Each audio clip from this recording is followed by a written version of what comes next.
eftirminnilegast á Suðurnesjum á 2016? Arnór Ingvi Traustason, þegar hann skoraði markið á móti Austurríki og við unnum, það var geggjað, það var algjörlega frábært og það verður bara í minnum haft bara lengi. Síðan auðvitað stopphópurinn, það er þessi hópur sem var stofnaður á Facebook, að stopp hingað ekki lengra eftir hræðilegt banaslys sem var. Og ég var beðin að vera í verkefnastjórninni og það sem er svo frábært við þennan hóp er að það náðist samstaða þvert á pólitíkina og þvert á bæjarfélög. Það voru bara allir saman í þessu verkefni og þarna sýndum við styrk okkar. Að við náðum í gegn bæði þessum skammtímamarkmiði að laga þessi 3 gatnamót og fá Reykjanesbrautina eða lúkningu hennar í samgönguáætlunina og langtímamarkmiðið að það verður lokið við þetta. Það er algjörlega frábært og sýnir bara hvers við erum megnuð. Hvaða einstaklingur fannst þér vera mest áberandi á árinu? Ég er svo upptekin að það er náttúrulega Arnór Ingvi Traustason. Síðan er þetta að við áttum eða eigum núna og höfum átt ráðherra sem er alltaf áberandi, Ragnheiður Elín Árnadóttir, en því miður náði hún ekki því sem ég hefði viljað sjá hana ná í prófkjöri. Auðvitað Oddný Harðardóttir sem var formaður Samfylkingarinnar og tók við erfiðu búi og því miður fyrir okkur Suðurnesjamenn, það er alltaf, hún segir af sér og kannski skiljanlegt en vont að við viljum hafa Suðurnesjamenn í áhrifastöðum, er það ekki? Svo er ég náttúrulega alltaf stolt af músíkinni hérna suður frá, að horfa til þessa hluta Suðurnesjamanna í Of Monsters og Men, síðan auðvitað Valdimar og svo líka auðvitað bræðurnir Njarðvíkingarnir Sigurður Guðmundsson og Guðmundur Óskar Guðmundssynir, frábærir. Stærstu málin á Suðurnesjum 2016? Stærstu málin, það er náttúrulega, núna erum við komin í 2017 en allavega seinni hluta ársins 2016 er auðvitað United Silicon. Ertu að grínast?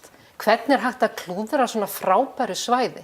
Við erum með atvinnuuppbyggingu á Suðurnesjum, bæði ferðaþjónustuna og bara mismunandi atvinnuuppbyggingu sem við þurfum á að halda.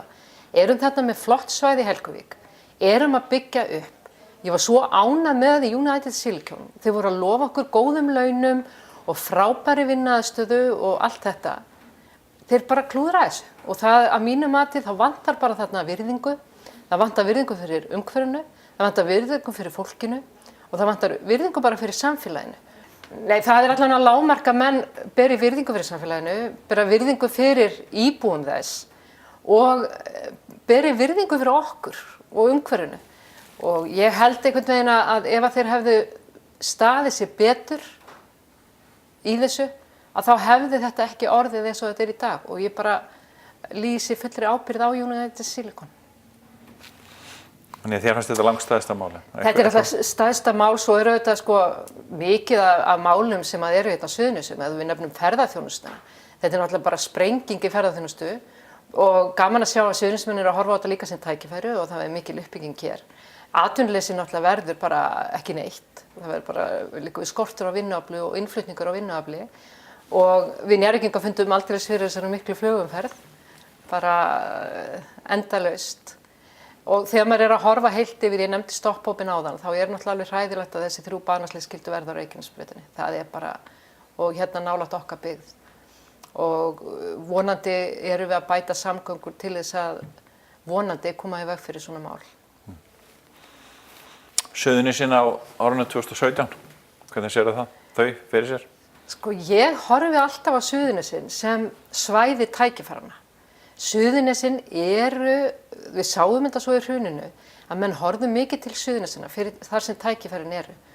Og það sem vantar upp á að íbúarnir sjáu þetta frábæra svæði sem gott svæði og fari einmitt að vinna saman eins og við gerðum þegar í stopphópnum.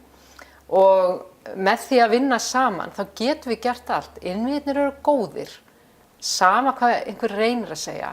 Atvinnutækifærin eru hérna og það er gott að búa hérna. Og við höfum frekar og við horfum til þess að fólk vill flytja hérna, en það gerir það ekki ef að við sem búum hérna erum eiginlíkt að tala svæði niður, þannig bara áfram Suðurnesjumenn, trúum okkar svæði og verum bjartsýn. Strengdur einhver áramótaheit? Veistu það, ég held að ég hafi bara ekki strengt áramótaheit í mörg ár. En ég hef svarað þessu áður þannig að ég er með heit okkur einasta degi að það bara jákvæðni og bjartsýni. Dálítið hallærislegt. En mér finnst þetta bara flott, bara heit hvern einasta dag. Bara jákvæðni, bjartsýni.